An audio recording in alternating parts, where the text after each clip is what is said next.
नमस्कार, मैं हूं आपके साथ अंकिता पाल। बुलेटिन की शुरुआत करते हैं। हरियाणा के पूर्व सीएम ओपी चौटाला को राजकीय सम्मान के साथ अंतिम विदाई दी गई है। सिरसा के गांव तेजाखेड़ा स्थित फार्म हाउस में उनका अंतिम संस्कार हुआ। इससे पहले फार्म हाउस में समर्थकों की भारी भीड़ उनके अंतिम दर्शन के लिए पहुंची। सभी पार्टियों के बड़े नेता भी ओपी चौटाला को श्रद्धांजलि अर्पित करने पहुंचे। उपराष्ट्रपति जगदीप धनखड़, केंद्रीय मंत्री मनोहर लाल, सीएम नायब सिंह सैनी और साथ ही पूर्व सीएम भूपेंद्र सिंह हुड्डा समेत तमाम लोगों ने उनके अंतिम दर्शन किए।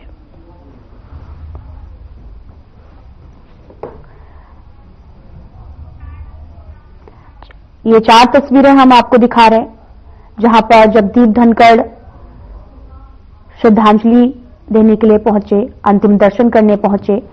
दूसरी तस्वीर केंद्रीय मंत्री मनोहर लाल की है, जो अंतिम दर्शन करने के लिए पहुंचे। और तीसरी तस्वीर सीएम नायब सिंह सैनी की है और चौथी तस्वीर भूपेंद्र सिंह हुड्डा की है, जो कि पूर्व सीएम रहे हैं। वो भी अंतिम दर्शन के लिए पहुंचे। हरियाणा के 5 बार मुख्यमंत्री रहे ओपी चौटाला शनिवार 21 दिसंबर शाम करीब 4 बजे पंचतत्व में विलीन हो गए हैं।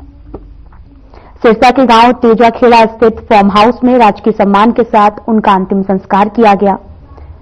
बड़े बेटे अजय चौटाला ने छोटे भाई अभय चौटाला के साथ में मिलकर मुक्त अग्नि दी है। उनके समाधि स्थल को 12 क्विंटल फूलों से सजाया गया था। चिता के लिए लाल चंदन की लकड़ियां भी मंगवाई गई। इससे पहले उनके पार्थिव देह को समाधि स्थल तक ले जाते वक्त समर्थकों ने फूल बरसाए, ओपी चौटाला अमर रहे के नारे भी लगाए। हरियाणा के पूर्व सीएम ओम प्रकाश चौटाला के निधन के शोक में शनिवार को हरियाणा के सभी स्कूलों में अवकाश रहा। शिक्षा विभाग ने सभी जिला शिक्षा अधिकारियों को आदेश लागू करने के निर्देश जारी किए हैं। आपको बता दें कि पंचतत्व में ओपी चौटाला विलीन हो गए हैं और उसको लेकर राज्य में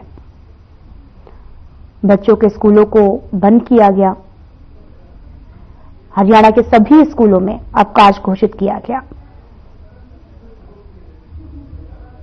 आपको बताते चलें कि हरियाणा के पूर्व सीएम ओम प्रकाश चौटाला शनिवार को पंचतत्व में विलीन हो गए हैं। सिरसा के गांव तेजाखेड़ा फार्म हाउस में उनका राजकीय सम्मान के साथ अंतिम संस्कार किया गया। दोनों बेटों अजय और अभय चौटाला ने उन्हें मुक्त अग्नि दी है।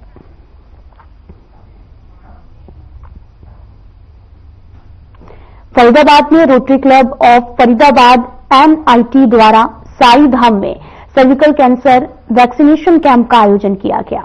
इस मौके पर हरियाणा के कैबिनेट मंत्री विपुल गोयल बतौर मुख्य अतिथि मौजूद रहे और सम्मानीय अतिथि के रूप में DG महेश खित्रा, वन्ना भल्ला और डॉक्टर नीरज भल और साथ ही साई सेवक मोतीलाल गुप्ता सहित कई गणमान्य व्यक्ति उपस्थित रहे। इस अवसर पर रोटरी NIT के प्रधान वीरेंद्र मेहता ने बताया कि पिछले साल लगभग 4000 बच्चियों को निःशुल्क सर्विकल कैंसर वैक्सीन लगवाई और आज भी लगभग 700 बच्चों को वैक्सीन लगाई गई है।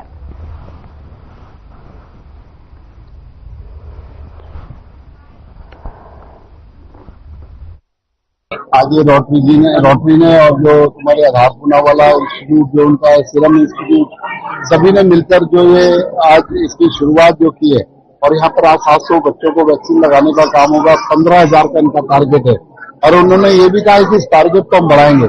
तो मैं रोटरी क्लब और सभी जो लोग इससे जुड़े हैं उनको धन्यवाद देना चाहूंगा कि हमारे बच्चियों का जीवन सुरक्षित करने का काम ये लोगों ने करा। 5 टाइप ऑफ कैंसर उससे बच्चों को निजात मिलेगी। आज rotary club of Faridabad NIT cervical vaccination करवा रहा है बच्चों की। ये हमारा ऑनगोइंग कैंपेन है।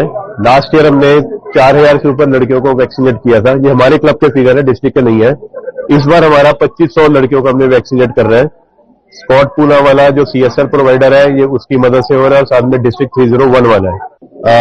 बड़ा प्राउड फील कर रहा हूँ वीरेंद्र मेहता जी के साथ खड़ा होकर, जिन्होंने इस मुहिम को जो गर्ल चाइल्ड के लिए आगे बढ़ाया है। इस साल का हमारा टारगेट 100,000 वैक्सीनेशन का है और 9 to 14 year old age girls, क्योंकि उसमें हमारा विश्वास है कि इससे हम 5 तरह के कैंसर को निजात दे सकते हैं और अपने बच्चों को उससे मुक्ति दिला सकते हैं। ऐसा है बेटा, गरीब कन्याओं को सर्विकल कैंसर की वैक्सीन लगाना बहुत जरूरी है और इसकी 9 साल से 18 साल तक 2 डोज लगती है और इसमें रोटरी बहुत बड़ा योगदान दे रहा है। पूना वालों ने भी की है, वैदिक भी कर रहा है। तो हमको कोशिश करनी है कि इंडिया में जो भी गरीब कन्या हैं उनको 9 से 18 साल के 2 डोज जरूर लग जाए और हम इसमें शुरू से साहिदाम बहुत सहयोग दे रहा है, लगवा रहा है। हमारे जितनी बच्चियां पढ़ती हैं सबको डबल डोज लग चुकी है।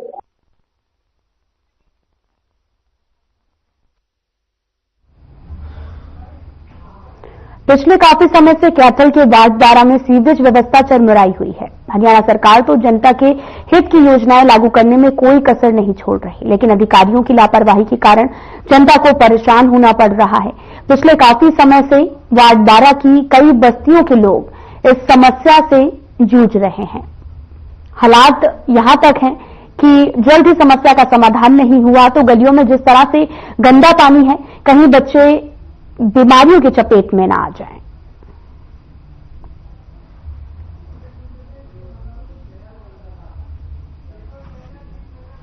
सर, हम डीसी साहब से मिलने आए हैं और हम अंबेडकर नगर के कसोड़ा बस्ती वाले, असोड़ा कॉलोनी वाले और क्योड़ कॉलोनी में, उसमें नहीं सीवरेज का पानी बिल्कुल एक गोटा गोटा पानी चल रहा है जी। और ये पहला पानी ड्रेन में थोड़ी करते, लेकिन अब ये ड्रेन वाला पानी बंद करके इन्होंने मोटर, जो मोटर चल रही है ना, और मोटर भी खराब है, 3-4 दिन होगी जी। और लगातार उसमें पूरा वार्ड में गंदगी फैल रही है।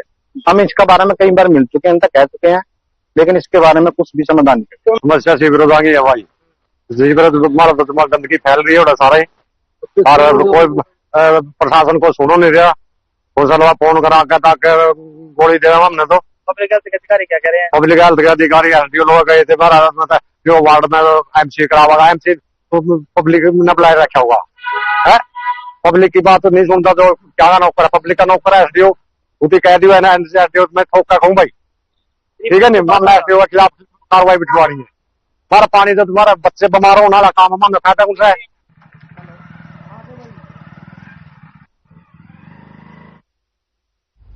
भवानीखेड़ा के जमालपुर गांव में 2 साल की मासूम शाहीन का अपहरण हो गया है। पुलिस पूरा दिन गांव के सीसीटीवी कैमरे को चेक करती रही और वहीं खबर भी गांव में आग की तरह फैल गई। ग्रामीण बच्ची को तलाश करने लगे तो वहीं बच्ची को घर से करीब 500 मीटर दूर खेत में बने एक कमरे में कोई बंद करके चला गया। किसी खेत के किसान ने बच्ची को रोते हुए सुना, पुलिस को सूचना दी, जिसके बाद परिजन और पुलिस 2 साल की मासूम को भवानीखेड़ा सरकारी अस्पताल में लेकर आए, जहां पर चिकित्सकों ने उसके स्वास्थ्य को सही बताया। इसके बाद बच्ची को पुलिस ने उसके परिजनों को सौंप दिया है।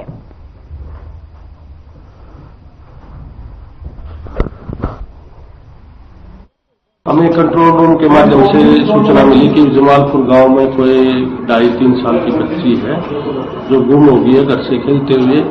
इस सूचना पर माननीय पुलिस अधीक्षक महोदय सीनियर अधिकारियों के आदेश से वहां पर थाना की फोर्स, सीआईए की फोर्स, गवर्नमेंट से वहां पर पहुंचा।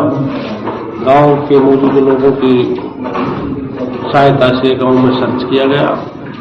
जो लड़की करीब 4-5 घंटे के बाद गांव से 5-10 किलो दूर एक बंद कोठरी में मिली है। ये बताओगे ना, देखिए कहाँ मिली बच्ची?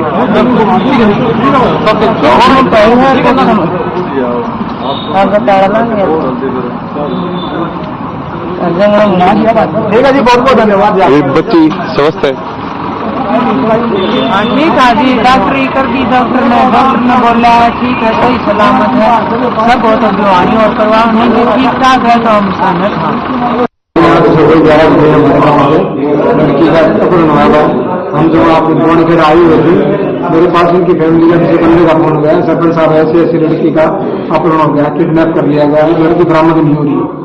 तो मैंने उसी टाइम में धोखा दिया 112 फोन करो, गाँव में अपना जो ग्रुप उसमें डाल दो, ग्रुप में मैं डाल दिया। उन्होंने 112 फोन किया, पुलिस मौके पर पहुंची। उसके बाद में मैं भवानीखेड़ा पहुंच गया था। गांव के काफी युवा साथी ने मिलकर गांव को हमारी टीम ने बड़ा जोर देकर उसको छानबीन करी। उसके दौरान SHO साहब भी पहुंच गई, CITO की भी, पुलिस और प्रशासन की सारी मदद के कारण और गांव के युवा के कारण हम इस लड़के को बरामद करने में सफल हुए।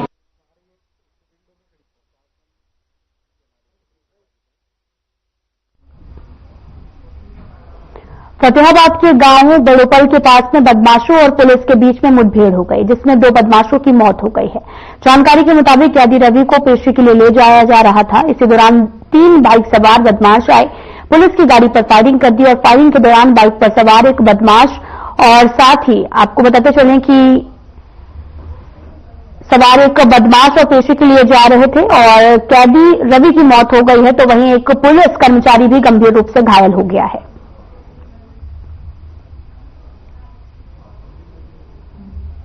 एक तो ये जो असेलेंट और एक और जो इसको प्रोड्यूस करने के लिए लेके आया था, कौन सी कोर्ट में पेश किया? जी फतेहाबाद कोर्ट में प्रोड्यूस किया था उनको। 21 का एक मैटर है, उसमें प्रोड्यूस करने के लिए। मान लीजिए कि गैंगवार से जुड़ा मामला हो सकता है? जी गैंगवार तो नहीं लग रहा, क्योंकि अभी तक तो जो एविडेंस आई है उससे लग रहा है कि इसको छुड़वाने के लिए ये लोग आए थे। इसको यहाँ से निकालने के लिए जो अक्यूज कस्टडी में था उसको छुड़वाने के लिए आया था, तो गैंगवार तो नहीं लग रहा है।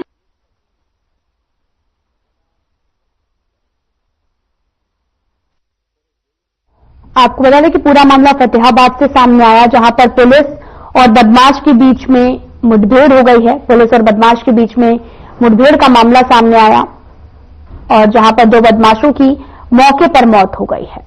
आपको बताते चलें कि पुलिस कर्मचारी भी घायल हो गए हैं और लगातार मामले की जांच भी पुलिस कर रही है। पूरा मामला फतेहाबाद से बताया जा रहा है, जहां पर 2 बदमाशों की मौत का मामला सामने आया, पुलिस कर्मचारी भी घायल हुआ है और साथ ही पुलिस और बदमाश के बीच मुठभेड़ का ये मामला सामने आया। दरअसल ये पूरा मामला फतेहाबाद से बताया जा रहा है, जहां पर पुलिस की मुठभेड़ हो गई। इस दौरान पुलिस कर्मचारी भी घायल बताए गए हैं।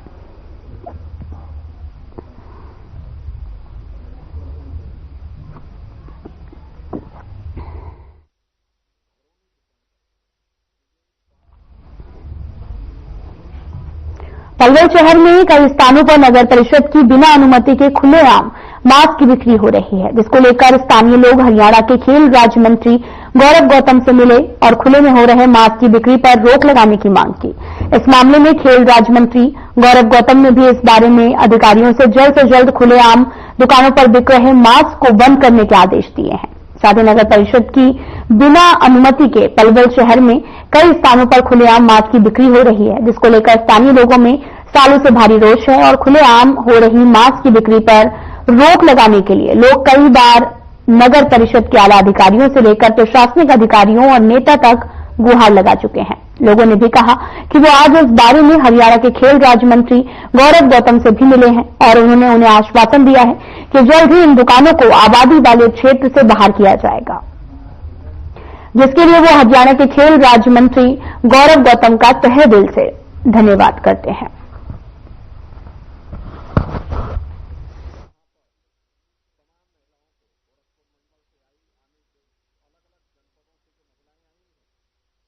यहाँ अपने परिवारजनों से हर दिन मिलने का जब पलवल रहते हैं तो प्रयास है कि सबसे मिलना हो और जितनी भी समस्याएं आए उसका समाधान समय पर निवारण हो। उसके लिए हर संभव प्रयास पलवल हो, पलवल के बाहर हो, अलग प्रदेश में हो, जिस प्रकार की समस्या अपने इलाके के लोगों की आती है उसका निवारण करने का प्रयास करते हैं।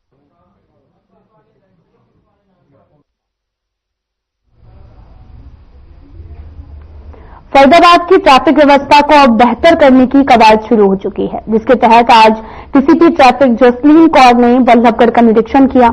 इस मौके पर रोड पर खड़े होने वाले प्राइवेट वाहन, ऑटो और साथ ही प्राइवेट बसों पर कार्रवाई भी की गई है। इस मौके पर मीडिया से बातचीत करते हुए डीसीपी ट्रैफिक कोर्ट ने भी बताया कि ट्रैफिक व्यवस्था को बेहतर करना बेहद जरूरी है, इसके लिए वे लगातार प्रयास कर रही हैं। पूरे फरीदाबाद शहर में जहां भी जाम लगता है उनका निरीक्षण किया गया, जल्द से जल्द वहां पर बेहतर व्यवस्था करने को लेकर काम किया जा रहा है।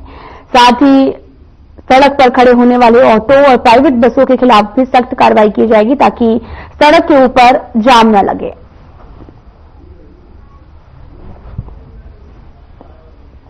हम चाहते हैं फरीदाबाद की जनता जो है उसको हमारे डीसी सर के जो दिशा निर्देशों के अनुसार यहाँ पर एक बहुत ही अच्छी ट्रैफिक व्यवस्था सबको मिले और ट्रैफिक रूल्स का जो वायलेशन कर रहे हैं हम उनको प्यार से भी समझा रहे हैं और उनके जो वायलेशन के जो चलान है वो भी कर रहे हैं निरंतर ही। तो अल्टीमेटली हम यही चाहते हैं कि पब्लिक को बहुत अच्छा ट्रैफिक यहाँ पे सिस्टम मिले। आज क्योंकि हम देख रहे हैं कि बल्लभगढ़ में अधिकतर प्राइवेट बसों से ज्यादा जाम लगता है, आज भी कई बसों के चालान किए गए, कितने बसों के चालान किए गए, क्या हिदायत दी गई? जो भी ट्रैफिक रूल का वायलेशन कर रहा है उस पर एक्शन निरंतर चल रहा है और कुछ आने वाले समय में फर्क दिखेगा।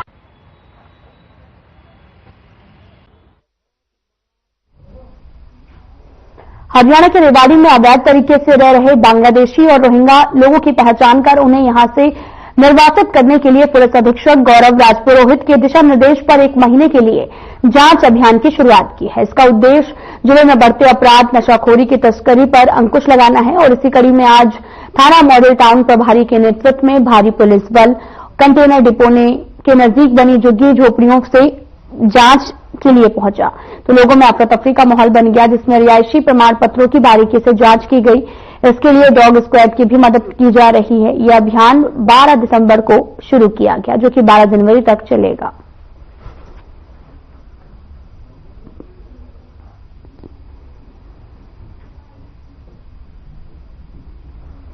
ये रोहिंग्या जो हैं मुस्लिम, उनकी चेकिंग के लिए अभियान चलाया हुआ है, जो गवर्नमेंट ने भी 1 महीने का टाइम दिया हुआ है कि भाई इसके दौरान ये पखवाड़ा है। तो इसी के तहत हमने माननीय पुलिस अधीक्षक महोदय के निर्देश अनुसार और इनको चेक किया जा रहा है और स्नीफर डॉग भी जो एनडीपीएस का है वो डॉग भी साथ लिया हुआ है कि कोई आदमी कहीं नशीले पदार्थ की या इस तरह की कोई एक्टिविटीज में शामिल हो तो वो इसको चेक कराया जा रहा है ताकि कोई अपराध इनके हो तो उन पर अंकुश लगाया जा सके। अभी तक क्या कुछ सामने आया, कुछ जांच लगातार जारी है? हाँ, लगातार जारी है और इनके आधार कार्ड वगैरह के स्ट्रेंजर रोल भी हम भर रहे हैं तो उससे वेरीफाई भी कराएंगे और इनके आधार वगैरह जो आईडी हैं वो ले रहे हैं, चेक कर रहे हैं।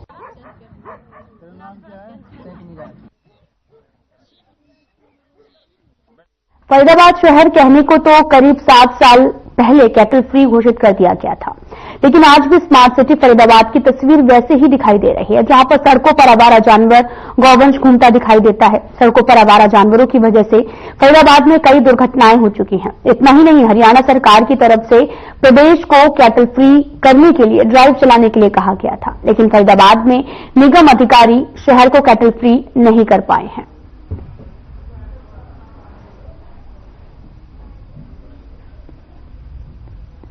बहुत परेशानी आती सर, जाम भी लगता है, एक्सीडेंट भी हो जाते हैं जी, यही होता है। अब ये जो सरकार है, नगर निगम है, बोलती है बल्लभगढ़ को कैटल मुक्त कर दिया, मतलब जो आवारा पशु है वो रोडों पर कुछ भी नहीं कर दिया, देखने के लिए मिलता है कहीं देखने को। अच्छा, मतलब लगातार ऐसे घूम रहे हैं? ऐसे घूम रहे हैं, पन्नी भी खा रहे हैं गाय, कोई नहीं देख रहा है सर। परेशानी काफी है, लोगों को ट्रैफिक में भी परेशानी आती है, फिर वैसे कोई सिस्टम होता है घर भर में घुस जाते हैं, कुछ नुकसान कर देते हैं जैसे खाने पीने का, ऐसी चीज आ जाती है। और वैसे भी रोडों पे गोबर वगैरह की चीज, ज्यादा गंदगी चीजों की मस्ती है। एक तरफ नगर निगम कहते हैं कैटल फ्री फरीदाबाद का है, हाँ, कहीं देखते हो आपने क्या आवारा पशु मतलब दिखाएगा पूरे फरीदाबाद में खूब काफी देखा है मैंने, फरीदाबाद में काफी आवारा पशु हैं, ठीक है ना, बल्लभगढ़ में भी, फरीदाबाद में भी, इधर गाँव में भी काफी लोग। क्या क्या दिक्कतें होती हैं इनसे?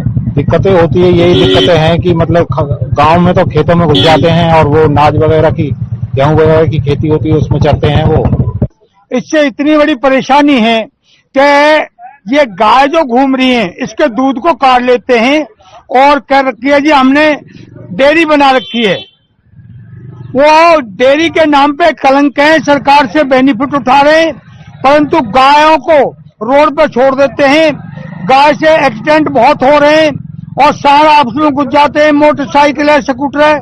आज 50% जो जाम का स्थिति है, बहुत परेशानी हो रही है भाई जी, क्योंकि देखो आते हैं जाते हैं तो रास्ते में पशु मिलते हैं तो जाम भी लगता है। कई बार ऐसा होता है कि कोई बाइक वाला आ रहा हो सकता है बाइक स्पीड में भी होती है, जल्दी होती है तो एक्सीडेंट भी हो जाते हैं भाई, ठीक है। तो इसीलिए भाई बोलते हैं कि हमने गौशालाएं खोली हुई हैं और हम मतलब कि फरीदाबाद को मतलब कि अपना कैटल फ्री बताते हैं, कैटल फ्री है, फरीदाबाद में कोई आवारा पशु नहीं घूमते।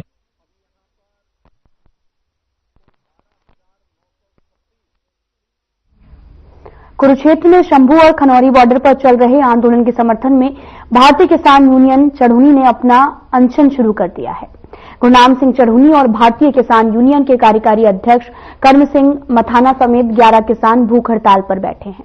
इससे पहले किसानों ने लघु सचिवालय पर सरकार के खिलाफ जमकर रोष प्रदर्शन किया। इसको लेकर गुरनाम सिंह चढ़ूनी ने एमएसपी को लेकर सरकार पर वादाखिलाफी का आरोप लगाया है।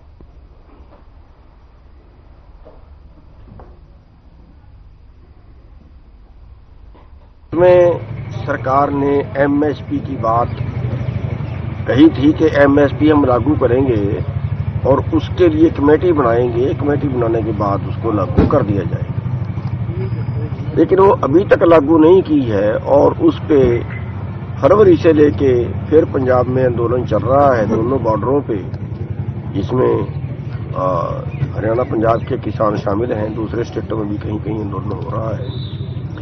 तो अभी पिछले 25-26 दिन से डल्लेवाल जी भूख हड़ताल पे हैं और सरकार जो है कुछ सुनवाई नहीं कर रही है। तो और उसके बावजूद जो सरकार ने 3 कानून वापस लिए थे, उन्हीं का एक पार्ट और लागू कर रहे हैं कि जो प्राइवेट जगह है उसको मंडी मान रहे हैं, जैसे सैलो गोदाम है।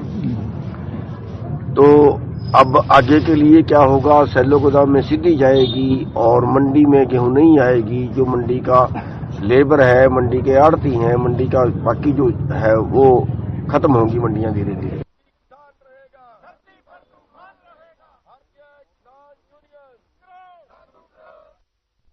फिलहाल बुलेटिन में इतना ही। नमस्कार।